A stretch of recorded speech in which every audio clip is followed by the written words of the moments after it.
votre magazine du dimanche, La Totale. Bonsoir et bienvenue. Voici le sommaire. Le Sénégal a franchi la barre d'1 million de vaccinés contre le coronavirus. Un chiffre symbolique, certes, mais qui cache une autre réalité. Le but est loin d'être atteint. Des grandes réticences sont encore notées. Donc, confraternellement, le responsable de la vaccination, Dr Hussein Badiane, fera le point. L'hivernage s'est installé avec une pluviométrie qui varie d'une région à une autre. Nous irons à Nioro, dans la région de Kaolack. Les fortes pluies enregistrées font craindre des répercussions sur la campagne agricole. Transition pour nous rendre ensuite dans le sud, Ayora, dans la commune de Médina Chérif à Kolda. Les autorités locales ont décidé de valoriser davantage l'agriculture et la transformation des produits locaux, considérés comme des leviers phares du développement. Un parti politique vert en prélude aux élections locales. En avril dernier, l'Alliance des écologistes du Sénégal, ADES, a été créée. Ses membres militaient pour une politique écologique qui répond aux besoins de l'heure à voir dans le sujet écolo signé Moustapha Gabar Diop. Et enfin, Bouillon Culture nous parle ce soir de l'histoire de la tenue scolaire dans les écoles sénégalaises. Une uniformisation générale est à l'ordre du jour et donc c'est l'occasion de nous intéresser au début de cette norme qui vise aussi à éliminer les disparités sociales entre les élèves. Bienvenue à tous dans La Totale dimanche.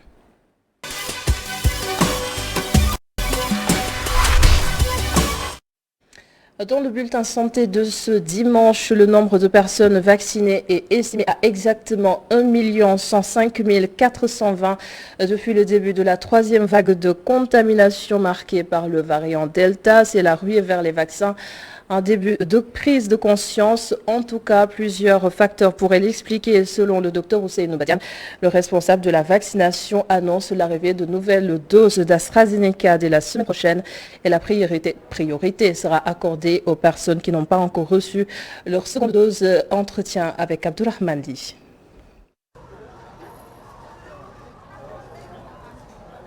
Ce jeune homme en est à son 4e point de vaccination.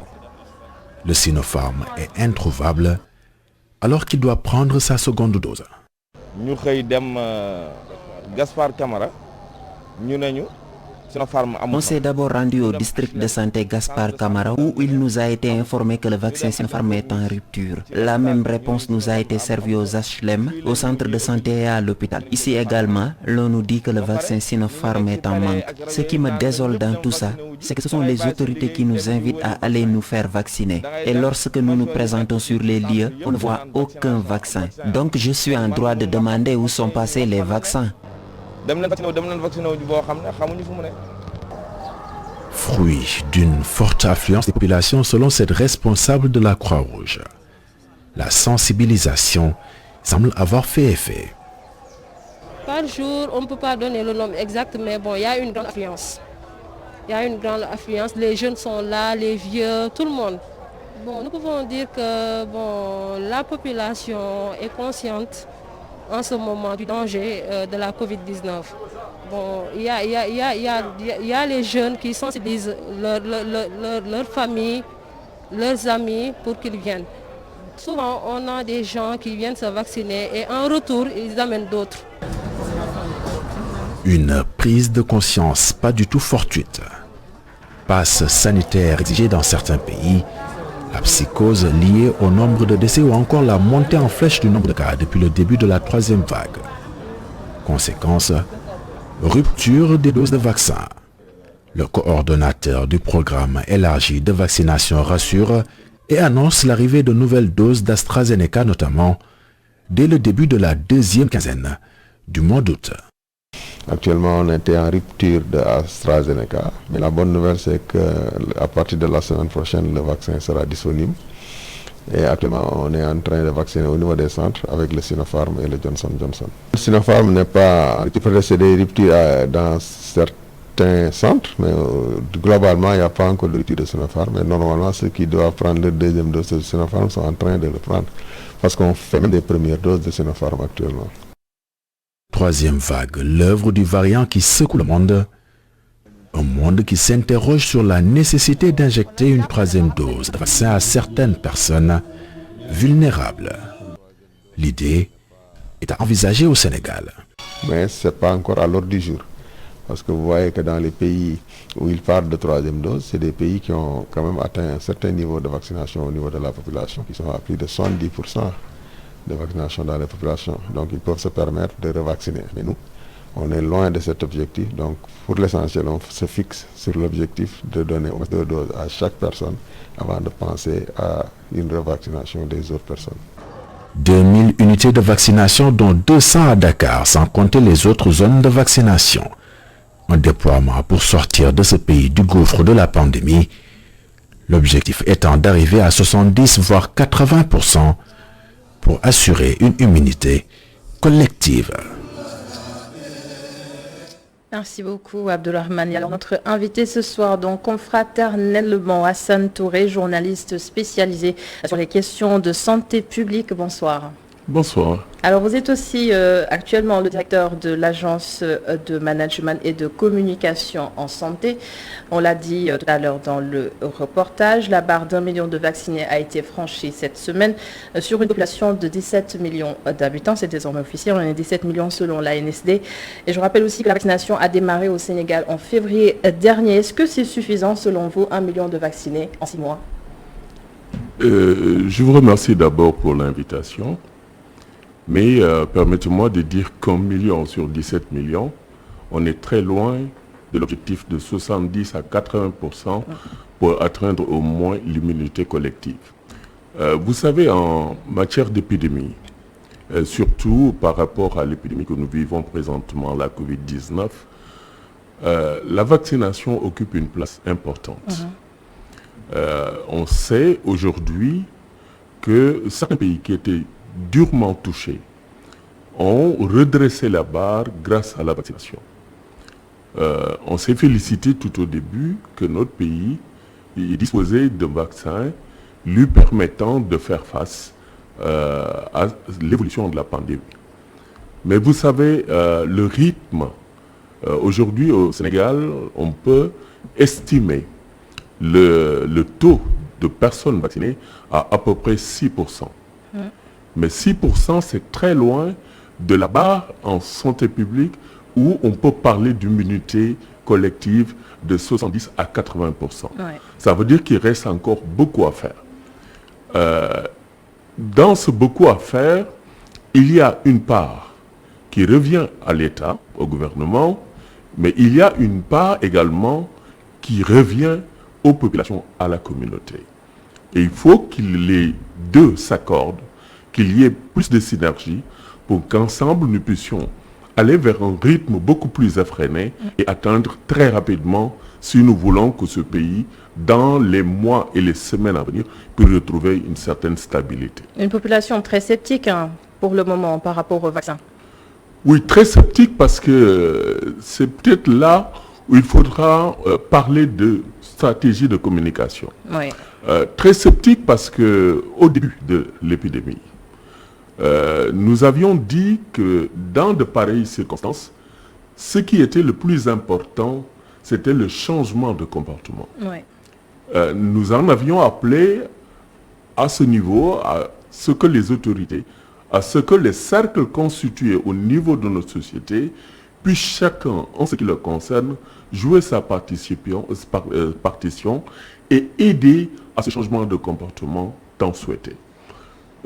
Par la suite, ce qu'on a pu observer comme hiatus dans la communication de départ, c'est que autant le ministère de la Santé a répondu à une stratégie qui, dans de pareilles situations, permet aux journalistes d'accéder à une information officielle, mais autant nous avons eu des dérapages où d'autres personnes, d'autres experts entre guillemets, se sont permis de véhiculer d'autres messages.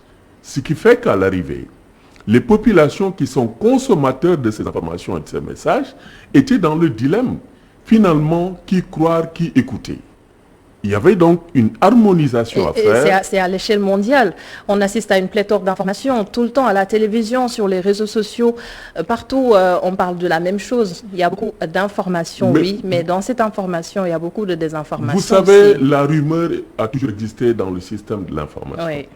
Mais il faut des systèmes pour rendre au minimum cette rumeur. Et il faut aller de l'avant, il faut être assez proactif pour ne pas permettre à la rumeur de s'installer.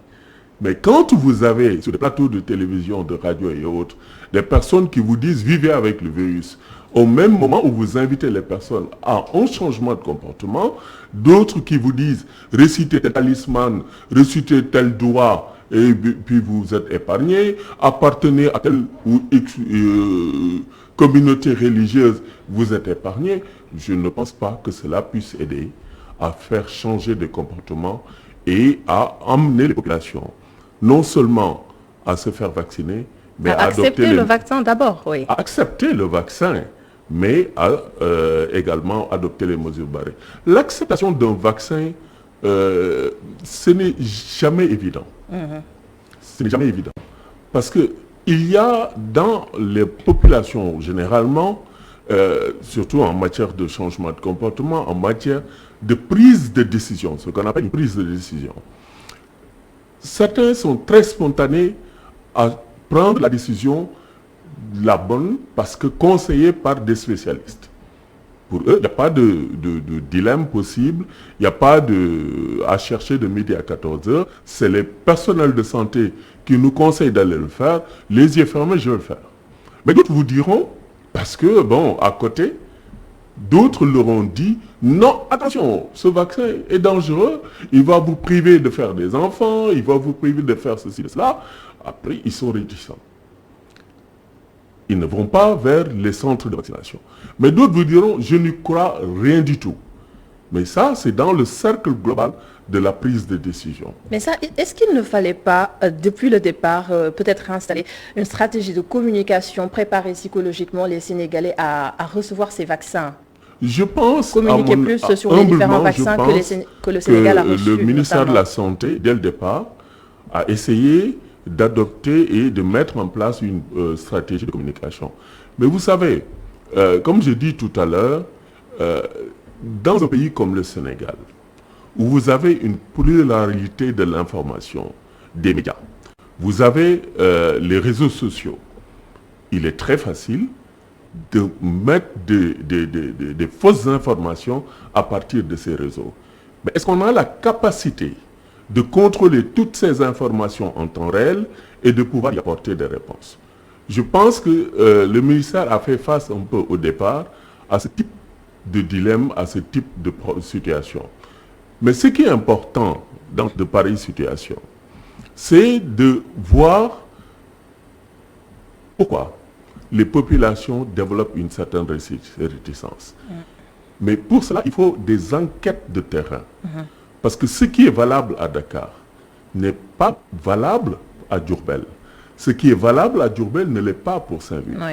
Parce que les communautés s'identifient par rapport à leur culture, par rapport à leurs us et coutumes. Donc tu ne peux pas uniformiser un message à partir de Dakar et dire je vais atteindre tout le Sénégal.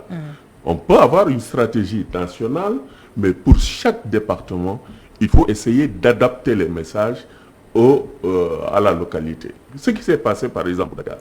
Depuis au moins un bon moment, tout le monde savait que l'épicentre de l'épidémie, c'est Dakar. C'est Dakar, oui.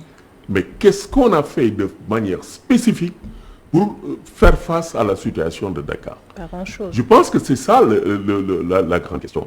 Est-ce que du point de vue de la communication, parce que quand vous circulez dans Dakar, à la première vague, on avait constaté que pas un pas sans rencontrer quelqu'un qui avait son masque.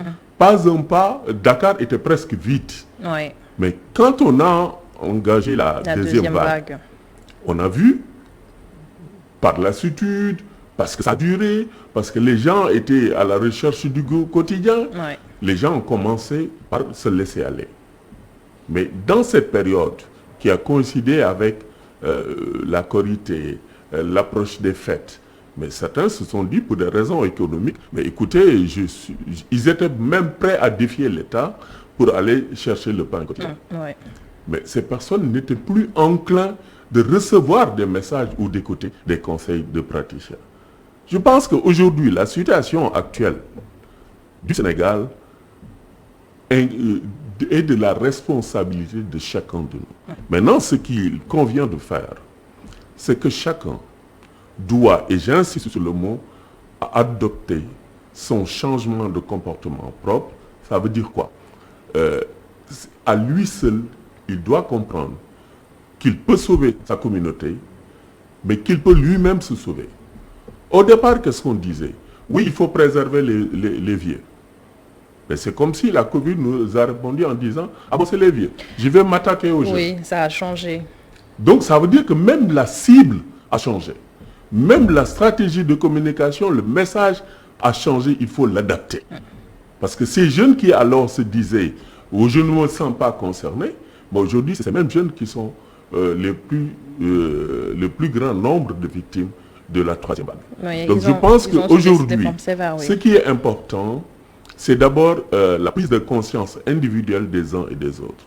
Mais par rapport à cela, par rapport au départ, il y avait cette réticence, vous l'avez dit, mais actuellement avec la troisième vague, le variant Delta, on a vu comment c'est virulent, c'est un peu la ruée vers les vaccins. On a atteint 1 million, oui, c'est quand même quelque chose. Et comment est-ce qu'on pourrait analyser ce changement-là?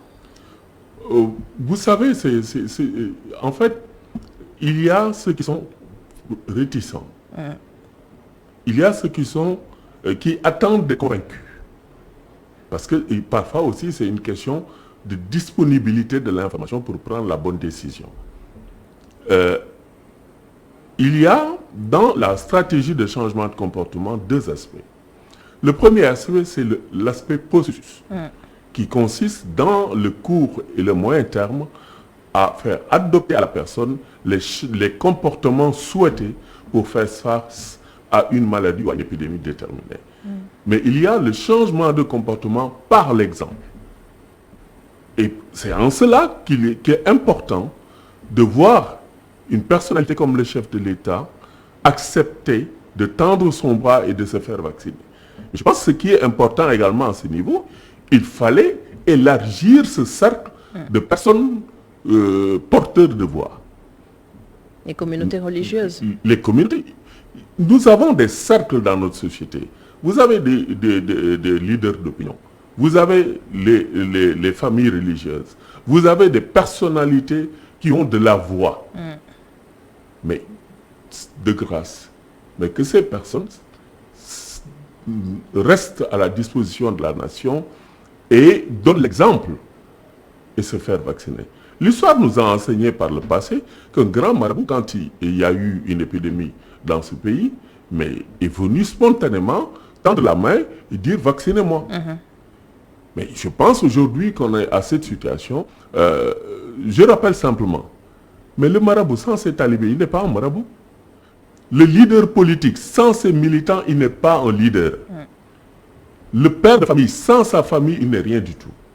Donc il faut qu'on se dise que dans ces cercles-là, au niveau de la société, à tous les niveaux, si l'entourage du cercle n'existe pas, on n'est plus rien. Donc on a obligation, chacun au niveau où il se situe, de protéger son cercle, de protéger ceux qui croient en lui ou ceux qui gravitent autour de lui. Je pense que la stratégie aujourd'hui doit aller vers là. Et chacun doit se dire, moi en tout cas, ma communauté s'est vaccinée, donc je suis sûr que nous sommes plus ou moins protégés. Si chacun le fait, le Sénégal peut, dans 1 mois, 2 mois maximum, changer les données et aller vers une stabilité. Oui, mais il y a un autre problème. On demande aux gens d'aller se faire vacciner, mais les vaccins ne sont pas suffisants. Les stocks qui existent commencent à s'épuiser. Mais à ce rythme, est-ce que le Sénégal pourrait atteindre d'ici un temps donné cette immunité collective dont on parle? Moi, je pense que pour ce mois d'août, d'ici la fin du mois d'août, d'après les informations presque fiables et sûres que j'ai reçues, le Sénégal aura à peu près quelques 3 millions de doses de vaccins, sinon un peu plus. Avec 3 millions de doses de vaccins, je pense qu'on peut aller déjà très loin. On peut atteindre un taux avoisinant les 15 à 20% de personnes complètement vaccinées. Mais le problème aussi, il ne faut pas qu'on se leurre. C'est une pandémie.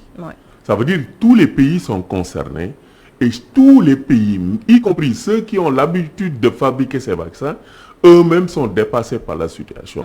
Mais avant de songer offrir des vaccins ou mettre à disposition des vaccins pour un pays tiers, mais ils s'approvisionnent eux-mêmes. Bien sûr. Donc, dans des situations comme ça, et c'est en cela qu'il est important que dans nos pays, qu'on puisse, dans l'après-Covid, penser à installer des industries pharmaceutiques qui puissent nous permettre d'avoir une certaine autonomie.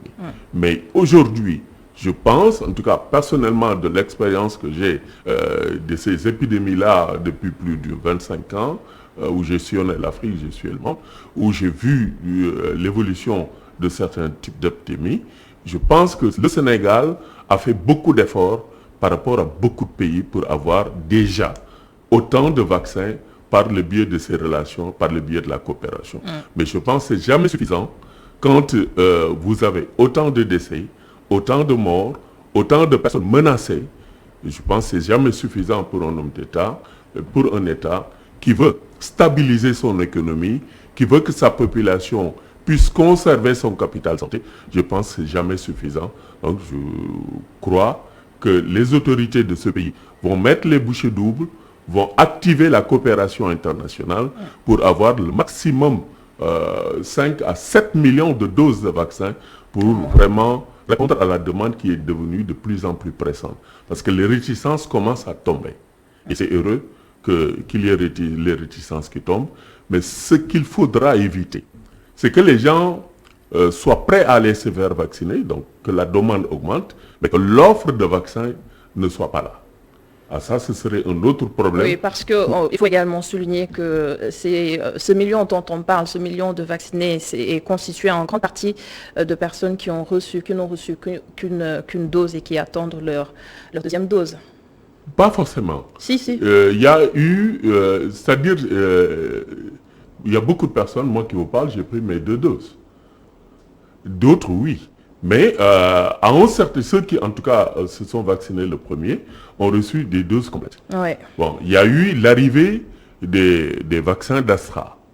Les premières doses ont été administrées et certains ont reçu leur deuxième dose et d'autres devaient le recevoir parce que ce n'est pas dans la même période. Oui.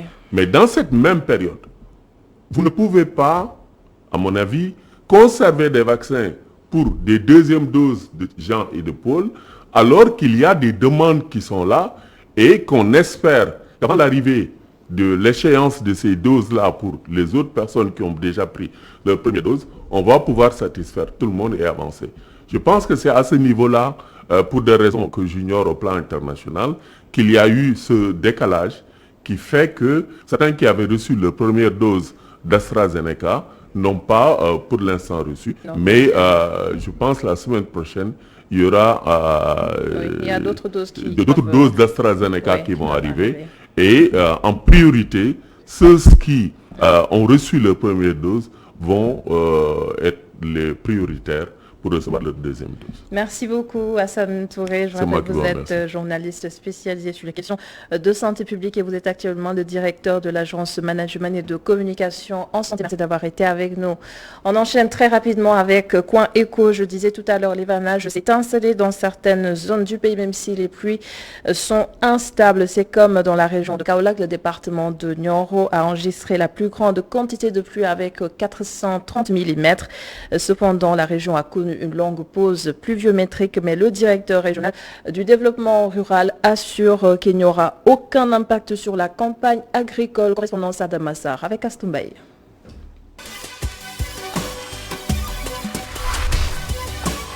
La région de Kaolack a enregistré ses premières pluies le 8 juin. Depuis, la région a connu une pluviométrie variable. Wakunguna, dans le département de Nioro, cumule plus de 400 mm. La plus importante quantité.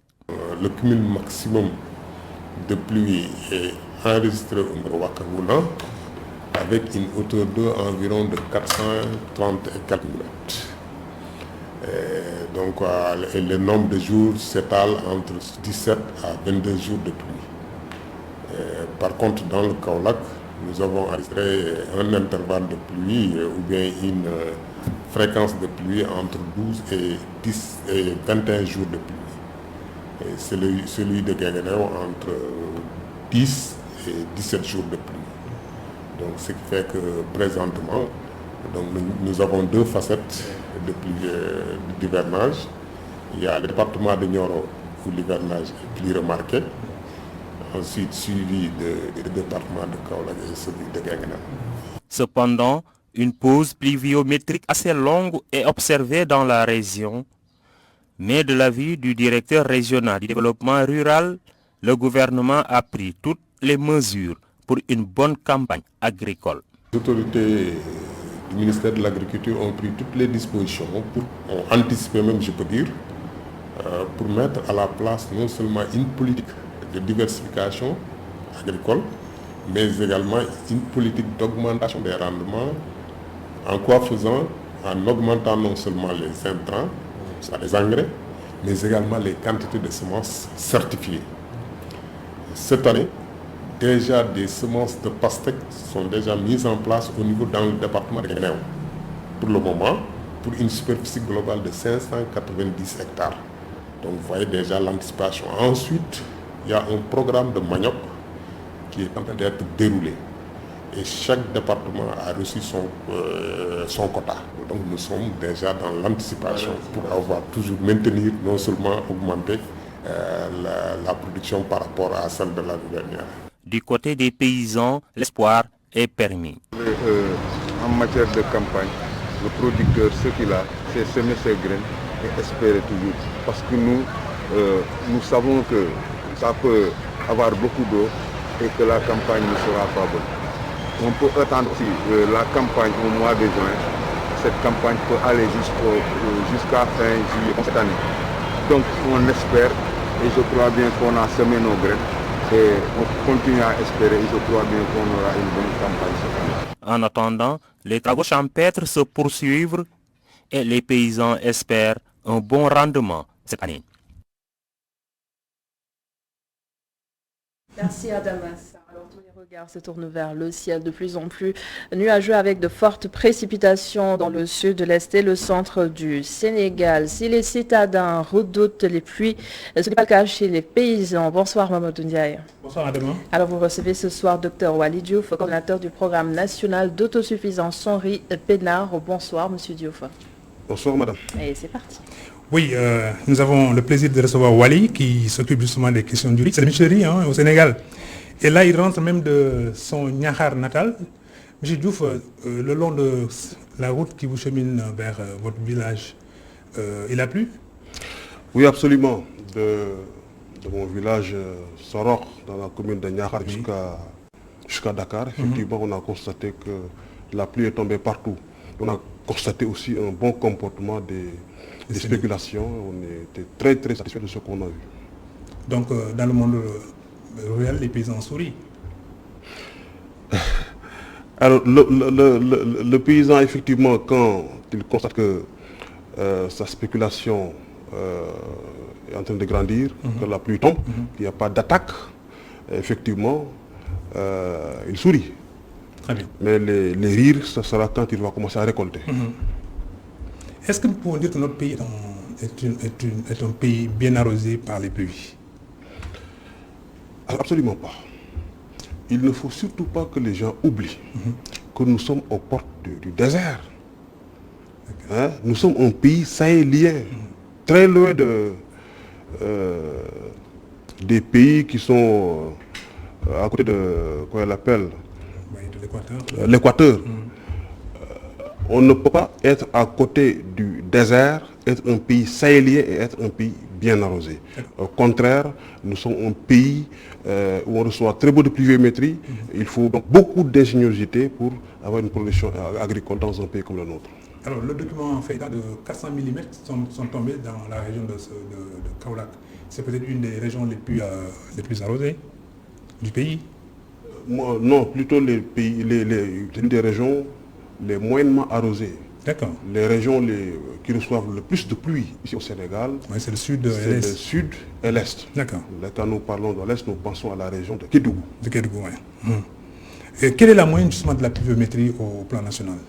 Il va être difficile de parler de moyenne, dans la mesure où du nord Au sud, il y a une différence assez nette. Au nord du Sénégal, on va plutôt parler d'extrême, c'est-à-dire de minimum et de maximum. Le minimum avant la pluie de ce week-end, c'était au niveau de Saint-Louis, où on avait à peu près une quarantaine de millimètres. Le maximum, c'était au niveau de Kédougou, où il était tombé, avant donc les pluies de ce week-end, 455 mm.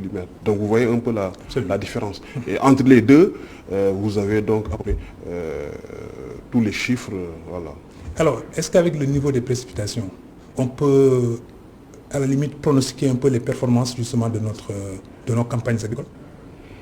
Alors, la pluviométrie est un intrant essentiel, mais ça ne fait pas une campagne agricole. C'est un élément de la campagne, mais ça ne permet pas de conclure assez tôt sur une campagne agricole. Alors, oui, c'est important, une pluviométrie, mais ce qui intéresse l'agriculteur, ce qui intéresse les acteurs du monde agricole, c'est une pluviométrie répartie dans le temps et répartie dans l'espace. Bien répartie dans le temps, bien répartie dans l'espace. Quand il y a trop de pluie, souvent c'est plus de dégâts. Et en ce moment, c'est plutôt une baisse de la production.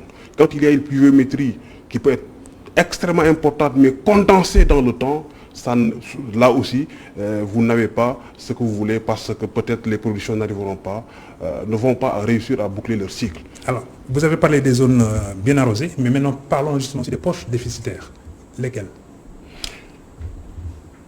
Depuis les années 40, ça fait bien longtemps.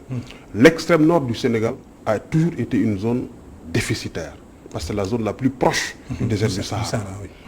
Cette zone-là s'élargit aujourd'hui jusqu'à vers la région de Louga. Ça, c'est les zones qui, structurellement, sont des zones déficitaires. Le reste, maintenant, parfois, la pluviométrie est plus ou moins normale à déficitaire d'une année à l'autre. Alors, est-ce que les surfaces à emblaver aussi sont dépendantes donc, de la répartition de la pluviométrie, comme vous venez de le... Alors, les surfaces à emblaver dépendent de beaucoup de critères. Aussi. Beaucoup de critères. D'abord, c'est les intrants. Quand une campagne approche, le paysan y va avec beaucoup de générosité, mais aussi beaucoup de fougue. Ces décisions se basent sur, les intrants que je reçois, les intrants que j'ai gardés. Est-ce que j'en ai en quantité? C'est en fonction de la quantité d'intrants que j'ai que je pourrais emblaver, plus ou moins. La surface que j'ai, on peut avoir la volonté, avoir suffisamment d'intrants, mais ne pas avoir suffisamment de terre. C'est l'équipement. Un hivernage assez court. Si vous n'avez pas suffisamment d'équipement, ça peut être des animaux de traction, ça peut être les machines. Si vous n'avez pas suffisamment d'équipement, vous aurez toutes les peines du monde aussi à pouvoir boucler ce qu'on appelle les opérations culturelles. Donc vous avez toutes les peines du monde pour pouvoir élargir votre superficie à emblaver. Donc vous verrez que là, il y a beaucoup de paramètres qu'on prend en compte avant même que la pluviométrie n'arrive. La pluviométrie maintenant peut jouer sur les surfaces à emblaver. Si il y a de grosses pluies qui tombent, ça peut réduire plutôt, ça n'augmente pas, mais ça réduit en réalité les surfaces à emblaver. Parce que quand les pluies tombent de façon condensée, les producteurs n'ont pas le temps de désherber, c'est-à-dire d'enlever les mauvaises herbes. En ce moment, ils vont plutôt préférer se concentrer sur de petites surfaces pour espérer avoir une bonne récolte plutôt que d'augmenter les surfaces à emblaver où ils auront toutes les peines du monde pour pouvoir désherber. Donc, plusieurs critères entrent en ligne de compte, mais pas forcément une pluviométrie importante. Alors, M. Diouf, pourquoi compter sur la pluie alors que la pluie nous fait souvent faux bond? Alors, l'agriculture ne compte pas seulement sur la pluie. L'agriculture sénégalaise compte, parce qu'on ne peut pas cultiver sans l'eau, sur de façon globale, l'eau agricole. L'eau agricole, c'est l'eau de surface, ça peut être les mares, ça peut être les marigots, ça peut être les vallées qui reçoivent de l'eau, ça peut être les fleuves, mais aussi c'est l'eau qui est souterraine. Donc à partir des forages, on parvient aussi à extraire de l'eau et à arroser. Donc on ne compte pas seulement sur la pluie, mais la pluie est un élément essentiel pour l'essentiel aussi des agriculteurs du Sénégal, parce que ce n'est pas partout où vous trouverez un fleuve, ce n'est pas partout où vous pouvez creuser et avoir une nappe douce qui vous permet d'irriguer. Cela compte effectivement sur la pluviométrie pour pouvoir pratiquer leur activité agricole. Donc, nous avons une agriculture qui peut ne pas dépendre de la pluie. Mais l'agriculture sénégalaise ne peut pas, aucune agriculture ne peut se faire sans l'eau. Ça, il faut que ça soit clair. On peut cultiver sans la terre. Il y en a qui ne le savent pas. On peut cultiver sans la terre. Mais on ne peut pas cultiver sans de l'eau. Alors, encore une fois de plus, ça va être une forme de répétition. Le Sénégal compte sur deux types d'eau agricole. C'est l'eau qui est en surface, mais aussi c'est l'eau qui est souterraine. Maintenant qu'on nous dise, aujourd'hui, le type d'agriculture que nous avons peut se faire sans la pluie, je dis non. On a encore besoin de la pluie parce que, comme j'ai dit, ce n'est pas partout où on peut trouver une nappe qui permet tout simplement de faire l'agriculture arrosée. Ce n'est pas partout où vous aurez un fleuve. Dès l'instant où on n'a pas encore, parce que le fleuve déjà que nous avons, c'est un fleuve que nous partageons avec des pays. On n'a pas la liberté d'en faire ce que nous voulons. On ne peut pas prendre cette eau-là et l'amener partout où nous voulons. Nous sommes obligés donc de dépendre de la pluie pour un certain nombre d'acteurs agricoles. Je sais que le public qui vous suit m'en voudrait de ne pas peut-être évoquer la question donc, du riz, parce que vous en êtes donc le monsieur. La Casamance cultive du riz, le fleuve cultive du riz, mais sur des variations peut-être liées sans doute à la disponibilité de l'eau. En Casamance, il pleut beaucoup. Au nord, il y a beaucoup d'eau justement du fleuve Sénégal et peut-être aussi des rivières adjacentes. Qu'est-ce qui peut expliquer que nos performances en riz soient si moyennes, pour ne pas dire médiocres? Alors, nos performances en riz ne sont pas du tout médiocres. Je dirais qu'elles sont excellentes à ce jour. Je vais juste rappeler que les premiers programmes où on visait l'autosuffisance en riz, c'était en 1959-60. Si vous lisez le premier plan de développement du Sénégal, vous y verrez que Senghor et Mamadou Dia voulaient de l'autosuffisance en riz pour réduire les importations. Déjà, on avait une production qui n'atteignait même pas 100 000 tonnes. N'est-ce pas? 100 000 tonnes. Aujourd'hui, nous avons dépassé largement les 1 200 000 tonnes par an. Et ça, depuis juste ces 5 dernières années. Mais si on a pu arriver à ce niveau-là, malgré les conditions que je viens de décrire, nous sommes aux portes du désert. Mais c'est parce que quand même, il y a beaucoup de prouesses qui ont été faites. Prouesses dans les innovations technologiques, prouesses dans les équipements des producteurs, prouesses dans les équipements des industriels, prouesses dans la commercialisation, mais aussi remercier les citoyens sénégalais qui ont accepté de consommer ce riz-là. Rentrez dans n'importe quelle grande surface ici à Dakar, vous trouverez du riz sénégalais d'excellente qualité. 12 mois sur 12. Ce n'était pas le cas il y a quelques années. Oui. Donc vous verrez qu'il y a effectivement de grands pas qui ont été franchis. Nous pensons que si les mêmes efforts qui ont été faits de 2015 à maintenant, ces mêmes efforts, si ils sont poursuivis, ben on arrivera à l'autosuffisance. En tout cas, vous avez bien plaidé donc la cause du riz, mais quel est le déclic? Est-ce que la crise sanitaire justement qui a été déclenchée il y a 1 an, bientôt 2 ans, n'est pas à l'origine sans doute de ce réveil de conscience sur justement le potentiel de riz qu'il y a dans le pays, mais en même temps aussi la nécessité peut-être de reconvertir les gens dans la consommation donc, du riz domestique? Non, la crise sanitaire plutôt a confirmé ce qu'on disait quand il fallait appeler les gens à la prise de conscience justement pour aller vers l'autosuffisance en riz. C'est plutôt une confirmation de nos thèses. Qu'est-ce qu'on disait? Déjà pour être souverain, et tous les pays aspirent à la souveraineté. Nous pensons que l'aliment principal que vous consommez, vous devez avoir une maîtrise sur cet aliment-là. Aujourd'hui, le Sénégal, c'est le riz qui est l'aliment principal qui est consommé partout. Ça serait dommage que nous continuions à compter sur des pays justement pour cet aliment principal. Aujourd'hui, la crise nous montre que si on ferme les frontières, ça va être compliqué pour nous. Et les autorités étaient déjà conscientes à partir déjà de la crise de 2008 pour dire il faut qu'on travaille pour aller vers l'autosuffisance. J'ai dit, cette ambition a été déjà déclinée depuis 1958, 59, 60. Cette ambition a été renouvelée après la crise de 2008. Mais j'avoue que les efforts qui ont été faits à partir de 2015 jusqu'à maintenant n'ont jamais été faits par le passé. Et c'est pour cela aussi d'ailleurs que la production a augmenté de la manière dont je viens de dire tout de suite. Oui, arrêtons-nous un instant justement sur la réflexion qui a été posée en 2008. On avait fixé un horizon à 2012 pour qu'au moins quand même on commence à être maintenant autosuffisant en riz. Visiblement, ce n'était pas le cas.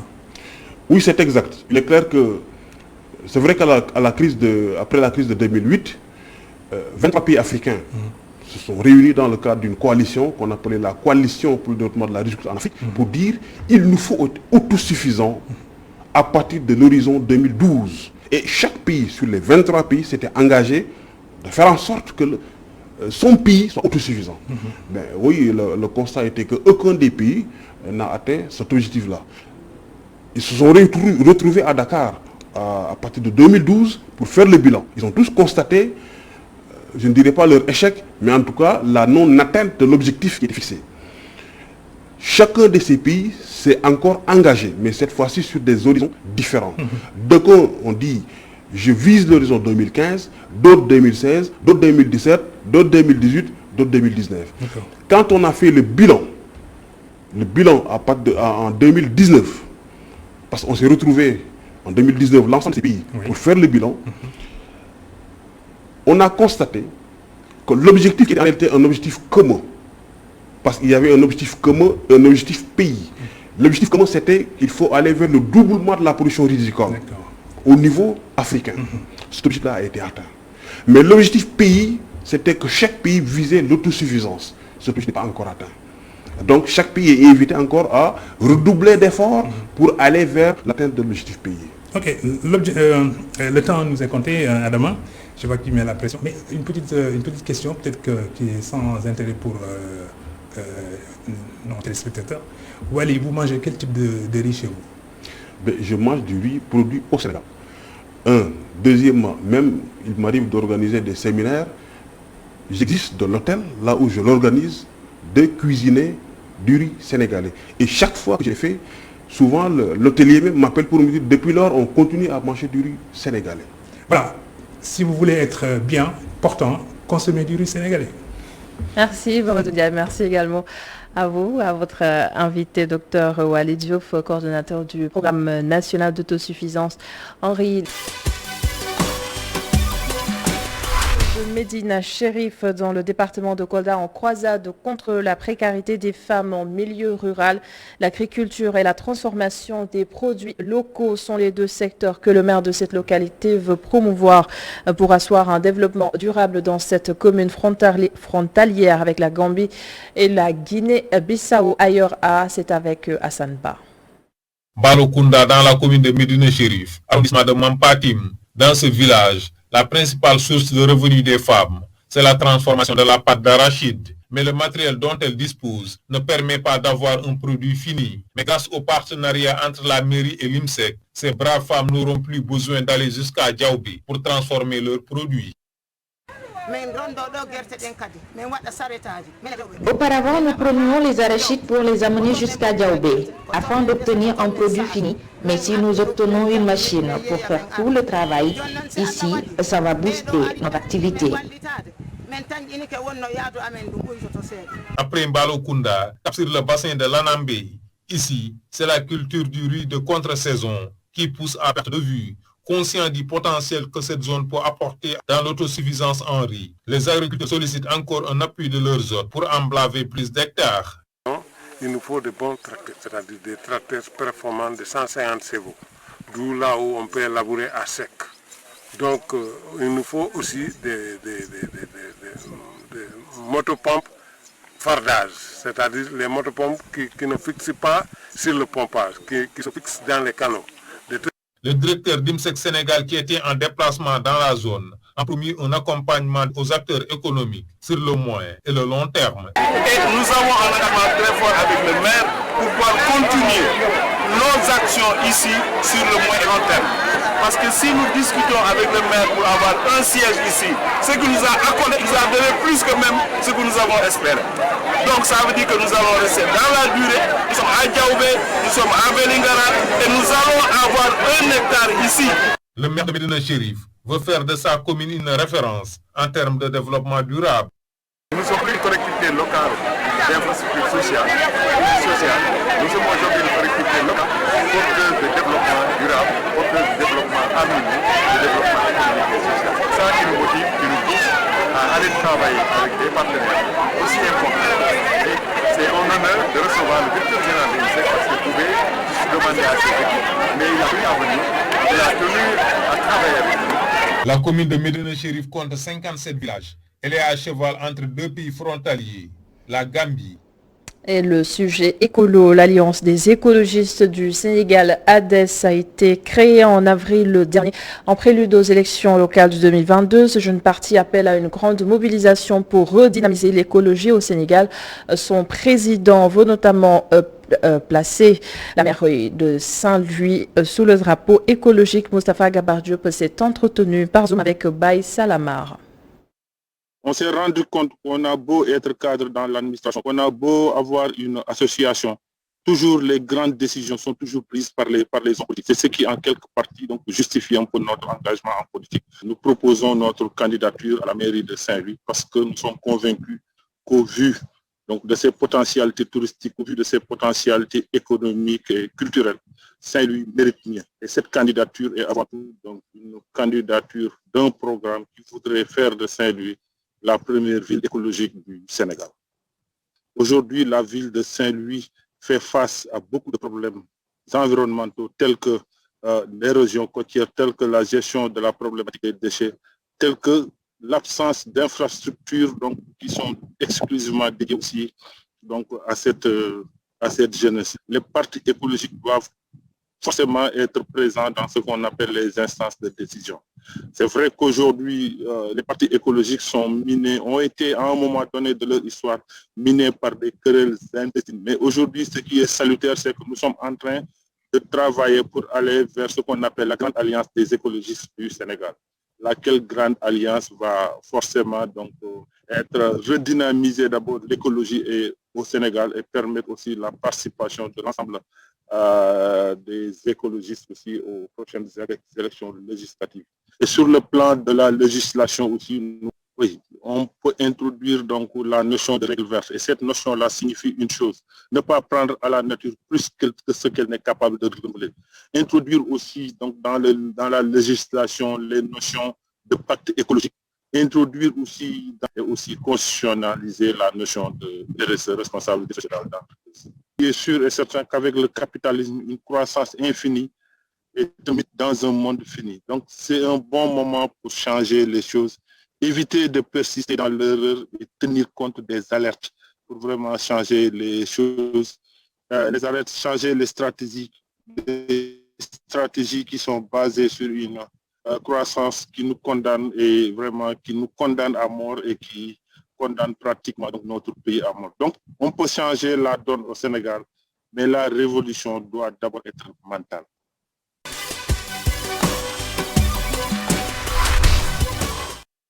A résonné dans l'actualité cette semaine, le port généralisé d'uniformes scolaires. Le Sénégal est sur la bonne voie d'après le ministre de l'Éducation nationale Mamadou Talla. Et pour la petite histoire, les uniformes scolaires sont apparus au Sénégal, en tout cas chez les filles, depuis 1996 dans un programme dédié naturellement à l'éducation. La généralisation de ces tenues répond en partie à un besoin d'équité sociale. Le dossier est signé Boubacar Dieng avec Céline Mbaye. Beaucoup d'écoles privées ou publiques imposent à leurs élèves de se mettre en uniforme, des tenues scolaires qui font désormais partie du décor de nos villes et villages. Concernant les uniformes des filles, elles sont adoptées à la culture vestimentaire au Sénégal depuis 1996. Je sais que dans les années 96 déjà, il y avait un programme au ministère de l'Éducation nationale Un programme, je pense, mené à l'époque en partenariat avec la Banque mondiale qui posait la problématique de la scolarisation des filles. Et dans ce cadre, moi j'ai eu un partenariat avec l'UNICEF et bien sûr avec d'autres consoeurs faire le tour du Sénégal, particulièrement à l'est du Sénégal, dans la zone de Kédougou et autres, pour faire un peu la promotion de la scolarisation des filles. Et à l'issue de cette tournée, tous les acteurs qui étaient impliqués, que ce soit journalistes, que ce soit le personnel du ministère de l'Éducation nationale, que ce soit les communautés à l'époque, on avait convenu, je me rappelle que ça se passait à Dindéfelo, on avait convenu que parmi les recommandations, il fallait en faire une très forte pour la généralisation ou la promotion du port de l'uniforme. Promouvoir l'uniforme pour mettre tous les élèves à égalité. L'idée qu'il y avait derrière, c'était un peu d'essayer de gommer les aspérités et les différences, particulièrement entre les filles. Peut-être le problème ne se posait pas tellement en milieu rural, mais en milieu urbain ici, on a vu qu'effectivement, par la tenue, on pouvait aussi subodorer que cette fille venait d'un milieu plus aisé que d'autres. Et selon que peut-être vous avez une forte personnalité ou pas, vous pouvez être sensible à cette différence. Et ça peut être peut-être une motivation ou en tout cas contribuer à faire quitter l'école. Entre 1996 et 2021, beaucoup de choses ont changé. Non seulement le port de l'uniforme n'est plus systématique, mais l'uniforme en question est réinventé par la nouvelle génération. Une chose déplorable. Je vois des jeunes filles de certains lycées qui reprennent les uniformes, qui les retroussent de telle sorte qu'elles soient plus sexy, elles soient plus courtes. Ça, je le vois dans certaines écoles et je dis que si c'est ça la promotion de l'uniforme, peut-être autant laisser les gens avec leurs habits normaux. Si on vous donne une jupe et que vous trouvez le moyen de pouvoir raccourcir la jupe de 2 pouces et que personne ne dit rien, si on vous donne une blouse et que vous estimez que vous devez cintrer la blouse davantage, je pense que quelque part il y a un peu un dévoiement un peu de l'esprit de ces uniformes, parce qu'au-delà des aspérités également, c'était un peu la promotion du port vestimentaire décent en milieu scolaire. Et j'avoue que pour ce que je vois parfois, ce n'est pas le cas. L'État du Sénégal décide d'allouer un budget de 10 milliards pour les uniformes scolaires sur 3 ans à raison de 3 milliards par année. Une décision qui est loin de convaincre les acteurs de l'éducation qui dénoncent une mesure unilatérale. Avec nous sur ce plateau, Boubacar qui a réalisé cet entretien. Bonsoir Boubacar. Bonsoir Adama. Et vous l'avez évoqué dans l'entretien avec Diatou Cissé, je parle des 10 milliards de francs CFA que l'État du Sénégal prévoit pour la confection d'uniformes scolaires. Mais quel est le point de vue de Diatou Cissé justement là-dessus? Oui, effectivement Adama, comme vous l'avez dit et comme je l'ai dit dans la chute de mon dossier, elle s'est exprimée sur la question qui fait débat actuellement au Sénégal concernant les 10 milliards que l'État a alloués aux uniformes des écoles et des écoles plutôt. Donc ça veut dire que selon elle, comme la COSYDEP l'a dit et l'association des parents d'élèves et étudiants du Sénégal, que il y a des choses beaucoup plus prioritaires que ces uniformes-là qui pouvaient encore attendre. Donc elle s'est exprimée là-dessus. Et sans plus tarder, je vais vous proposer de suivre ce qu'elle a dit, son opinion.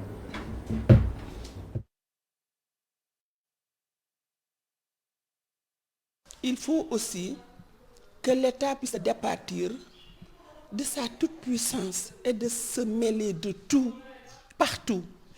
Pour moi, les communautés éducatives peuvent trouver les voies et moyens, effectivement, s'il le faut, de généraliser le port d'uniforme avec les moyens du bord, tenant compte du niveau de vie des populations et des élèves concernés pour pouvoir peut-être généraliser le port de l'uniforme. Mais que l'État vienne s'en mêler comme ça, régenter tout ça, je pense que quand même cet argent aurait pu être affecté, comme je l'ai dit, à d'autres secteurs. Parlons-en.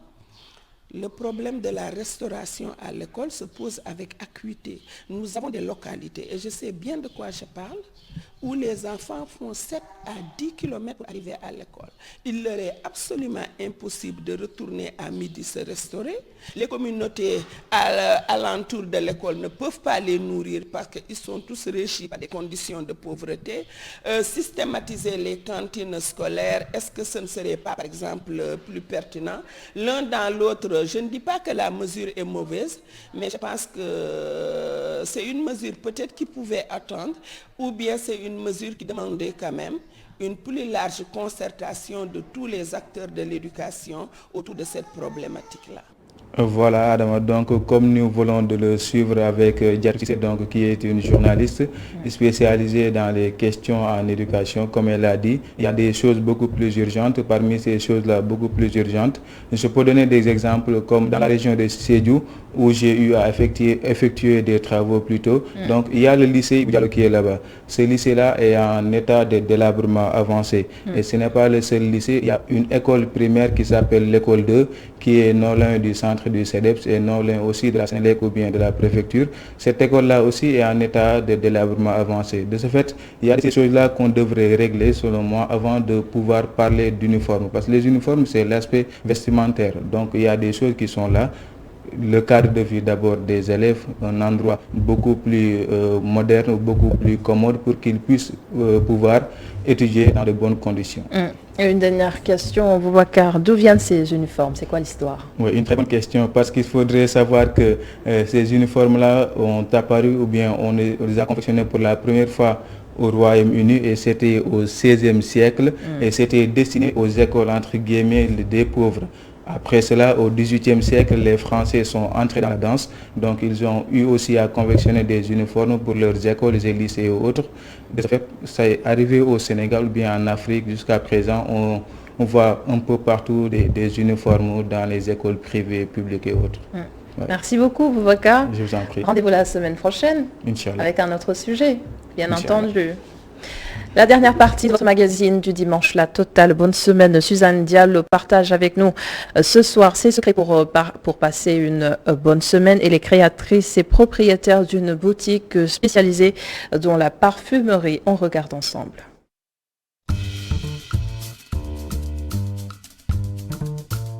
Ma méthode pour passer une bonne semaine, elle est assez simple. Déjà, la semaine se prépare en week-end. Du moment où on a passé un bon week-end, ça nous motive les lundis matin, ça nous crée une petite vie et ça nous crée des souvenirs.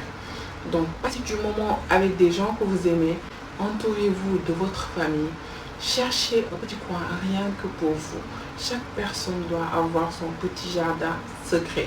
Ce petit jardin va lui permettre de méditer, de libérer ses idées et puis de se parfaire. C'est très très important. Je vais vous donner un conseil. Donc moi je me dis que je ne dois pas être stressé pour n'importe quelle situation. Libérez vos esprits, soyez quitte avec votre conscience et soyez maître de vos actes. C'est très très important. Donc tant que l'on a la bonne santé, on a la bonne humeur. Quand on a la bonne humeur, on passe une bonne semaine. Bonne semaine à tout le monde.